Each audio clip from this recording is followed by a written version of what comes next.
Hello दोस्तों, सुंदरम में आप सभी का स्वागत है। आशा करता हूं कि आप सभी अच्छे होंगे। ये क्लास यूपीपी एसएससी जीडी के लिए महत्वपूर्ण है। तो आइए देखते हैं। देखा जाता है क्वेश्चन नंबर 1, वायुदाब लेखी अर्थात बैरोग्राफी का आविष्कार किया गया था। तो किनके द्वारा किया गया था? लुसियान वेदी के द्वारा किया गया था, जॉन वेन के द्वारा किया गया था, थियोफिलस वान केनल के द्वारा किया गया था, या लुइस उरी के द्वारा किया गया। तो इसका करेक्ट आंसर क्या हो जाएगा? ऑप्शन नंबर ए इसका करेक्ट आंसर हो जाएगा। लुसियान वेदी के द्वारा किया गया था बैरोदाब लेखी की आविष्कार। अगर बात किया जाए तो वायुदाब मापी, अगर वायुदाब मापी की बात की जाए, वायुदाब मापी की बात की जाए, इसकी खोज किसने किया था? तो इसकी खोज टोरसेली के द्वारा किया गया था। किसके द्वारा? टोरसेली के द्वारा किया गया था। वायुदाब मापी की खोज किसके द्वारा किया गया था? तो कब किया गया था? 1643 ईस्वी में। कब किया गया था? 1643 ईस्वी में टोरसेली के द्वारा किया गया था। आगे देखते हैं। वायुदाब की माप की बात की जाए तो वायुदाब किसमें मापा जाता है? तो मिली बार में। वायुदाब की इकाई क्या है? मिली बार या पास्कल है। क्या है? मिली बार या पास्कल है। तो आगे देखते हैं।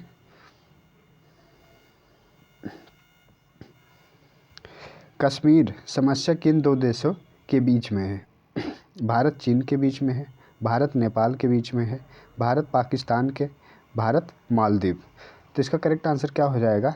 तो यह जो है किससे विवादित है? तो भारत पाकिस्तान से। भारत पाकिस्तान कश्मीर समस्या किन दो देशों के बीच है? तो भारत पाकिस्तान के बीच है। तो अगला देखते हैं।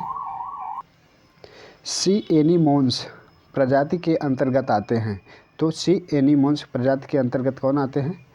एंथ्रोपोडा आता है, निडेरिया आता है, पोरीफेरा आता है, मोलास्का आता है। तो इसका करेक्ट आंसर क्या हो जाएगा? तो ऑप्शन नंबर बी इसका करेक्ट आंसर हो जाएगा। किसके द्वारा किया जाता है? निडेरिया प्रजाति के अंतर्गत आता है। किसके प्रजाति के अंतर्गत आता है? निडेरिया प्रजाति के अंतर्गत आता है। तो चलिए अगला देखते हैं।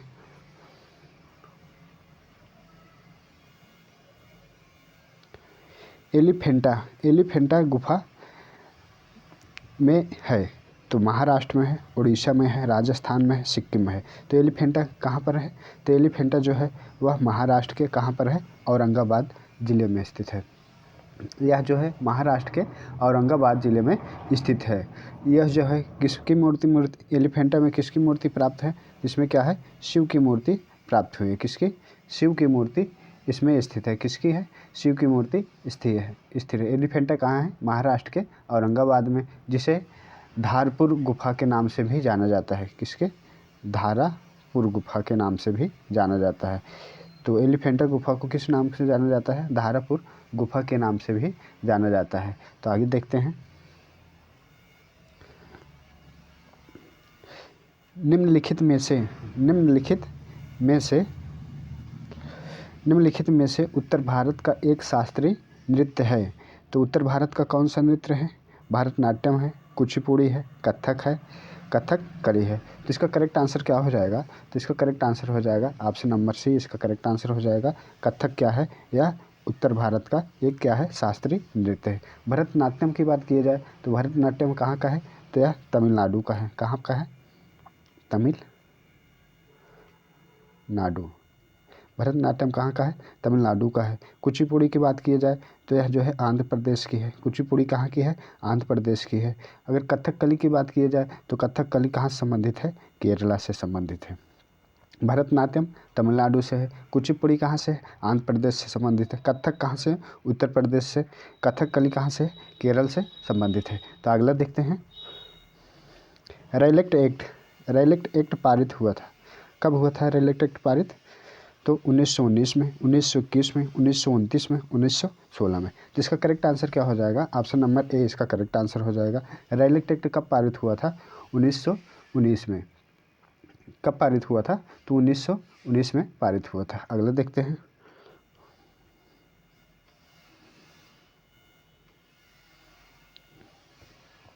निम्न में से किसे आम जलकुंभी भी कहा जाता है?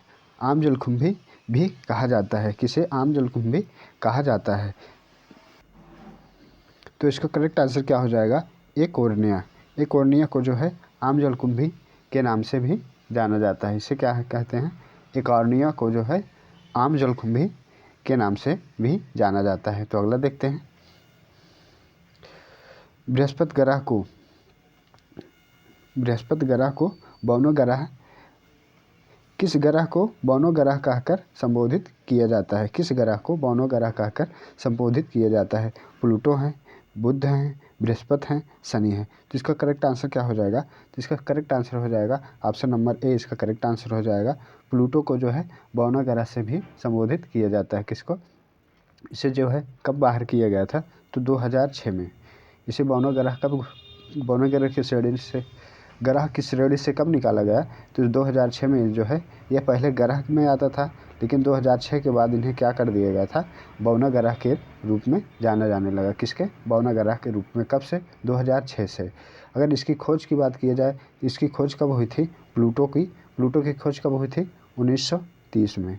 प्लूटो ग्रह की खोज कब हुई थी? 1930 में। किसने किया था? किसके द्वारा किया गया था? टाम्बा के द्वारा। किसके द्वारा किया गया था? टाम्बा ने की थी। कब की थी? 1930 में। प्लूटो ग्रह की इसे बौना ग्रह के रूप में अब जाना जाता है। तो अगला देखते हैं।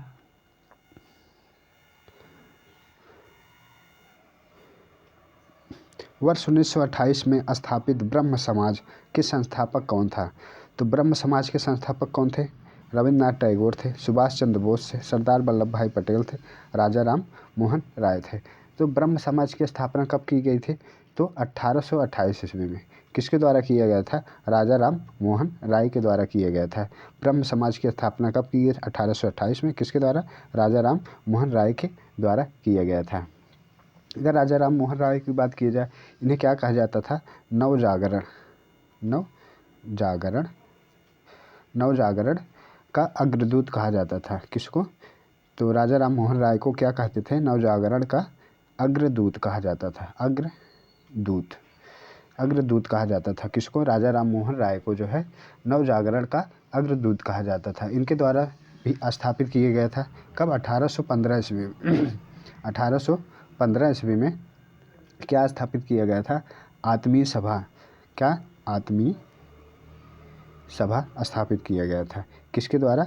तो राजा राम मोहन के ही द्वारा जो है 1815 में जो है आत्मीय सभा की स्थापना की थी। आत्मीय सभा की स्थापना किसके द्वारा की गई थी? ब्रह्म समाज की स्थापना किसके द्वारा की गई थी? तो राजा राम मोहन राय के। राजा राम मोहन को जो है राजा की उपाधि किसके द्वारा दिया गया था? तो राजा राम मोहन को राजा की उपाधि किसके द्वारा दिया गया था? तो अकबर सेकंड के द्वारा दिया गया था। कब दिया गया था? तो 1830 ईस्वी में। 1830 ईस्वी में जो है अकबर सेकंड के द्वारा राजा राम मोहन को राजा की उपाधि दी गई थी। तो अगला देखते हैं।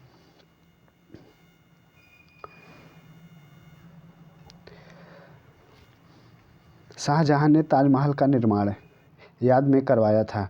तो किसके याद में करवाया था? इसका करेक्ट आंसर क्या हो जाएगा? ऑप्शन नंबर, तो इसका करेक्ट आंसर क्या हो जाएगा? शाहजहां ने मुमताज़ महल की याद में जो है ताजमहल का निर्माण करवाया था। तो किसके? अगर बात की जाए ताजमहल किसके याद में कर रहा था? बेगम मोहम्मद मुमताज़ महल की याद में करवाया था। अगर इसकी बात की जाए ताजमहल के डिजाइनर कौन थे? तो डिजाइनर की बात की जाए, डिजाइन किसके द्वारा किया गया था? तो ताजमहल की डिजाइन जो है हमीद लाहौरी के द्वारा किया गया था। किसके? हमीद लाहौरी के द्वारा किया गया था। ताजमहल डिजाइन किसके द्वारा किया गया था? हमीद लाहौरी की। और इसको बनाया किसने था? उस्ताद ईसा खां के द्वारा। उस्ताद ईसा खां के द्वारा बनवाया गया था। किसके द्वारा? उस्ताद ईसा खां के द्वारा जो है ताजमहल को बनाया गया। डिजाइन इसके किसने तैयार किए थे? तो हमीद लाहौरी थे। कौन थे? हमीद लाहौरी इनकी डिज़ाइन तैयार किए थे। और बनवाया किसने था? उस्ताद ईसा खां के द्वारा बनाया गया था। बनवाया किसने था? शाहजहां ने। किसकी याद में बनवाया था? मुमताज़ महल की याद में। अगर बात की जाए शाहजहां का वास्तविक नाम क्या था? तो शाहजहां का वास्तविक नाम क्या था? खुर्रम था। खुर्रम। शाहजहाँ का वास्तविक नाम क्या था? खुर्रम जो है शाहजहाँ का वास्तविक नाम था। आप सब कमेंट बताइए, मुमताज़ महल का क्या नाम था? मुमताज़ महल का वास्तविक नाम क्या था? तो अगर बात की जाए मुमताज़ महल की, मुमताज़ महल का वास्तविक नाम था अंजुम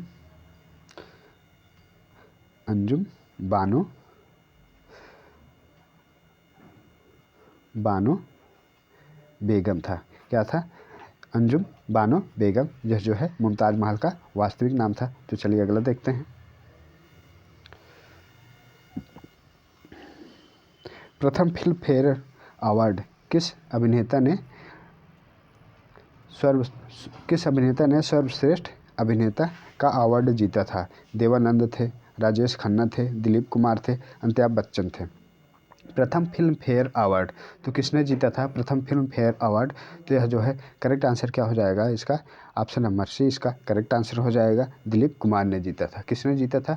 दिलीप कुमार ने। यह कब से शुरू हुआ था? तो यह जो है कब? 1954 में। प्रथम फिल्म फेयर अवार्ड जो है कब दिया गया था? 1954 में प्राप्त किया गया था। यह जो है किसे दिया गया था? सर्वश्रेष्ठ अभिनेता दिलीप कुमार को दिया गया था। अगर अभिनेत्री की बात की जाए, अभिनेत्री कौन थी? तो अभिनेत्री मीना कुमार थी। कौन थी? मीना कुमारी। अभिनेत्री की बात की जाए तो अभिनेत्री कौन थी? मीना कुमारी थी। और कौन थे? दिलीप कुमार थे। तो अगला देखते हैं। कोई भी व्यक्ति भारतीय प्रधानमंत्री के रूप में अधिकतम कितनी बार सेवारत हो सकता है? तो अधिकतम कितनी बार वह प्रधानमंत्री बन सकता है? 3 बार, 5 बार, 7 बार, इनमें से कोई सीमा नहीं है। तो इसका करेक्ट आंसर क्या हो जाएगा? ऑप्शन नंबर डी इसका करेक्ट आंसर हो जाएगा। इसकी कोई सीमा नहीं है, जब तक चाहे वह तब तक प्रधानमंत्री बन सकता है। जितनी बार चाहे वह उतनी बार प्रधानमंत्री बन सकता है। प्रधानमंत्री को शपथ किसके द्वारा दिलाया जाता है? तो राष्ट्रपति के द्वारा शपथ दिलाया जाता है। किसके द्वारा? राष्ट्रपति के द्वारा जो है शपथ दिलाई जाती है। और प्रधानमंत्री के परामर्श से जो है यह जो है राष्ट्रपति मंत्रिपरिषद की नियुक्ति करता है। तो चलिए अगला देखते हैं। अर्थशास्त्र किसने लिखा? अर्थशास्त्र किसने लिखा था? चाणक्य के द्वारा लिखा गया, कालिदास के द्वारा लिखा गया, हर्षवर्धन के द्वारा, वात्स्यायन के द्वारा लिखा गया। तो इसके साथ करेक्ट आंसर क्या हो जाएगा? अर्थशास्त्र के रचयिता कौन से? चाणक्य थे। इनको विष्णुगुप्त के भी नाम से जाना जाता है। विष्णुगुप्त के भी नाम से जाना जाता है। चाणक्य को किसके नाम से जाना जाता है? विष्णुगुप्त के नाम से भी जाना जाता है। इन्हें जो है भारत का मैकियावली कहा जाता है। क्या कहा जाता था? मैकियावली के नाम से भी जाना जाता है। किसको? विष्णुगुप्त को। मैकियावली के नाम से भी किसको जाना जाता है? चाणक्य जो है मैकियावली के नाम से जाना जाता है। तो इसका करेक्ट आंसर क्या हो गया? ऑप्शन नंबर ए इसका करेक्ट आंसर हो गया। चलिए अगला देखते हैं।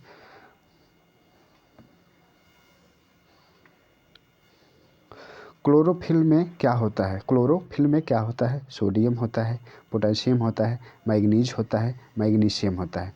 तो क्लोरोफिल में क्या होता है? तो इसका करेक्ट आंसर क्या हो जाएगा? ऑप्शन नंबर डी इसका करेक्ट आंसर हो जाएगा। क्लोरोफिल में क्या होता है? मैग्नीशियम होता है। क्या होता है? मैग्नीशियम होता है। यह जो है क्लोरोफिल जो है पत्तियों में हरे रंग का वर्णक होता है। क्या होता है? हरे रंग का वर्णक होता है। यह जो है प्रकाश संश्लेषण का केंद्र होता है। क्या होता है? क्लोरोफिल जो है प्रकाश संश्लेषण का जो है यह केंद्र होता है। तो आगे देखते हैं। निम्न में से किसे मार्स गैस के रूप में जाना जाता है? किसे मार्स गैस के रूप में जाना जाता है? मेथेन को, एथेन को, प्रोपेन को, ब्यूटेन को। तो इसका करेक्ट आंसर क्या हो जाएगा? ऑप्शन नंबर ए इसका करेक्ट आंसर हो जाएगा। मेथेन को जो है मार्स गैस के रूप में जाना जाता है। किसको? मार्स गैस के रूप में किसे जाना जाता है? मेथेन को जाना जाता है। तो अगले देखते हैं।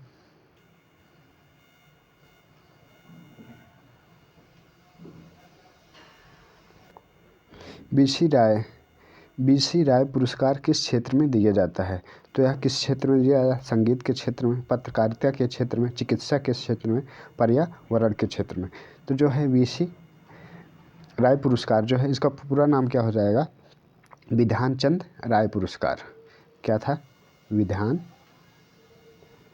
चंद राय पुरस्कार, विधान चंद्र राय पुरस्कार की स्थापना कब किया गया था? तो 1962 में किया गया था। विधान चंद्र राय पुरस्कार की स्थापना कब किया गया था? 1962 में किया गया था। किस क्षेत्र में किया गया था? तो चिकित्सा के क्षेत्र में किया गया था। ऑप्शन नंबर से इसका करेक्ट आंसर हो जाएगा।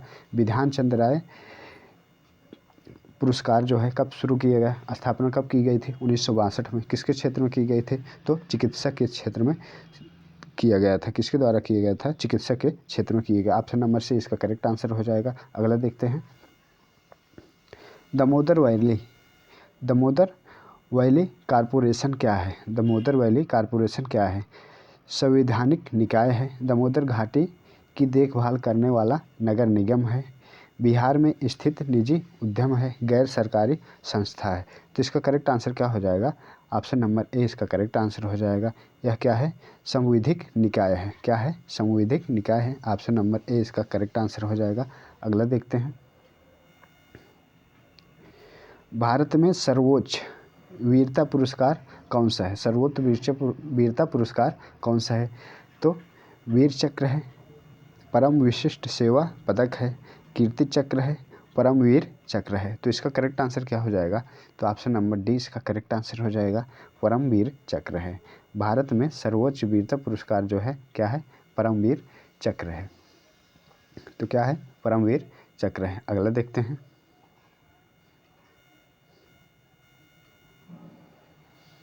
पुलित्जर पुरस्कार किस क्षेत्र में असाधारण कार्य करने के लिए दिया जाता है? तो पुलित्जर पुरस्कार जो है यह किस क्षेत्र में दिया जाता है? पर्यावरण अध्ययन के क्षेत्र में, विज्ञान एवं प्रौद्योगिकी के क्षेत्र में, साहित्य एवं पत्रकारिता के क्षेत्र में, अंतर्राष्ट्रीय समझ के क्षेत्र में।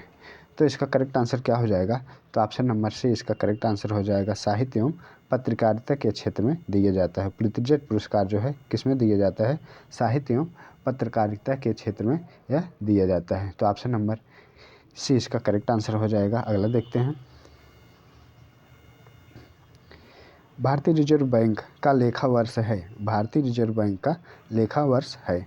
अप्रैल से मार्च है, जून से जुलाई है, अक्टूबर से सितंबर है, जनवरी से दिसंबर है। जिसका करेक्ट आंसर क्या हो जाएगा? तो ऑप्शन नंबर बी इसका करेक्ट आंसर हो जाएगा। जुलाई से जून से कब होती है? जुलाई से है, यह जो है जून तक होती है। 1 जुलाई से कब से? 1 जुलाई से कब तक होता है? 30 जून तक। 1 जुलाई से 30 जून तक। 1 जुलाई से 30 जून तक होता है। अगर बात की जाए भारतीय रिजर्व बैंक की स्थापना कब हुई थी, तो भारतीय रिजर्व बैंक की स्थापना कब हुई थी? 1 अप्रैल 1935 में। कब हुई थी? 1 अप्रैल 1935 में। भारतीय रिजर्व बैंक की स्थापना कब की गई थी? तो 1 अप्रैल 1935 में। वर्तमान में भारतीय रिजर्व बैंक के सीईओ कौन है? तो शशिकांत हैं। ये कैसरे नंबर के हैं? 25वें हैं। कौन है? शशिकांत हैं। तो ये कैसरे हैं? 25वें नंबर के हैं। जिसका करेक्ट आंसर क्या हो जाएगा? ऑप्शन नंबर बी इसका करेक्ट आंसर हो जाएगा। जुलाई से जून तक। 1 जुलाई से 30 जून तक। अगला देखते हैं,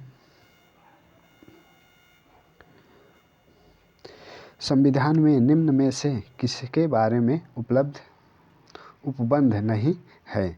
निर्वाचन आयोग है, वित्त आयोग है, लोक सेवा आयोग है, योजना आयोग है। तो इसका करेक्ट आंसर क्या हो जाएगा? तो ऑप्शन नंबर डी योजना आयोग। ऑप्शन नंबर डी क्या है? एक गैर संवैधानिक निकाय है। योजना आयोग क्या है? एक गैर संवैधानिक निकाय है। योजना आयोग की स्थापना कब हुई थी? तो योजना आयोग की स्थापना कब हुई थी? 1950 में। कब हुई थी योजना आयोग की स्थापना? 1950 में। इसके प्रथम अध्यक्ष कौन थे? तो पंडित जवाहरलाल नेहरू थे। योजना आयोग का नाम चेंज करके क्या कर दिया गया है? नीति आयोग कर दिया गया है। क्या कर दिया? तो योजना आयोग का नाम बदल के क्या कर दिया गया है? नीति आयोग कर दिया गया है। कब क्या कर दिया गया है? नीति आयोग कर दिया गया है। क्या कर दिया गया है? योजना आयोग का नाम चेंज करके नीति आयोग कर दिया गया है। नीति आयोग कर दिया गया है। नीति आयोग के प्रथम अध्यक्ष कौन थे? तो नीति आयोग के प्रथम वो थे, कौन थे? प्रधानमंत्री नरेंद्र मोदी हैं। तो इसका करेक्ट आंसर क्या हो जाएगा? ऑप्शन नंबर डी इसका करेक्ट आंसर हो जाएगा। योजना आयोग क्या है? एक गैर संवैधानिक निकाय है। अगला देखते हैं, महाबलीपुरम स्थित एकाश्मी शैल मंदिरों का प्रसिद्ध नाम है? रथ है, प्रसाद है। तो इसका करेक्ट आंसर क्या हो जाएगा? ऑप्शन नंबर ए इसका करेक्ट आंसर हो जाएगा। क्या है? रथ है। कैसे है? रथ है। तो महाबलीपुरम जो है क्या है? एकात्मक मंदिर है।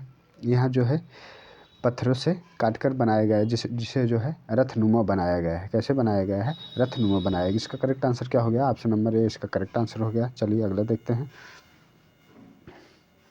लोक नृत्य राहुला का संबंध यूपी के निम्न में से किस क्षेत्र से है?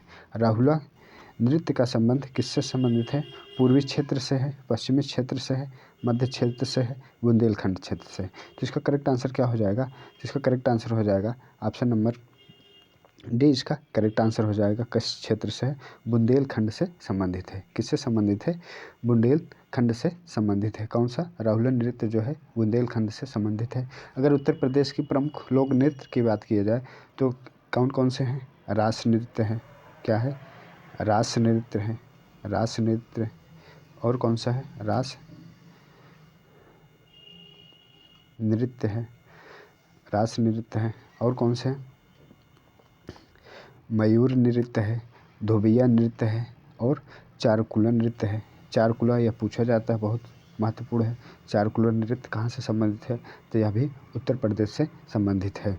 धोबिया नृत्य हो गया और कौन सी है? जोगनी नृत्य हो गया। यह सब किससे संबंधित है? तो उत्तर प्रदेश से। इसका करेक्ट आंसर क्या हो जाएगा? ऑप्शन नंबर डी राहुला बुंदेलखंड क्षेत्र से संबंधित है। अगला देखते हैं, रामचंद्रिका व रसिक प्रिया के रचनाकार कौन है? तो मोतीराम है, केशवदास हैं, रसखान हैं, सेनापति हैं। तो इसका करेक्ट आंसर क्या हो जाएगा? रामचंद्रिका और रसिक प्रिया के रचनाकार कौन थे? केशव दास हैं। कौन है? केशव दास हैं। रसिक प्रिया या कवि प्रिया इनके क्या है? प्रमुख रचना है। किसकी है? केशव दास की है। तो अगला देखते हैं,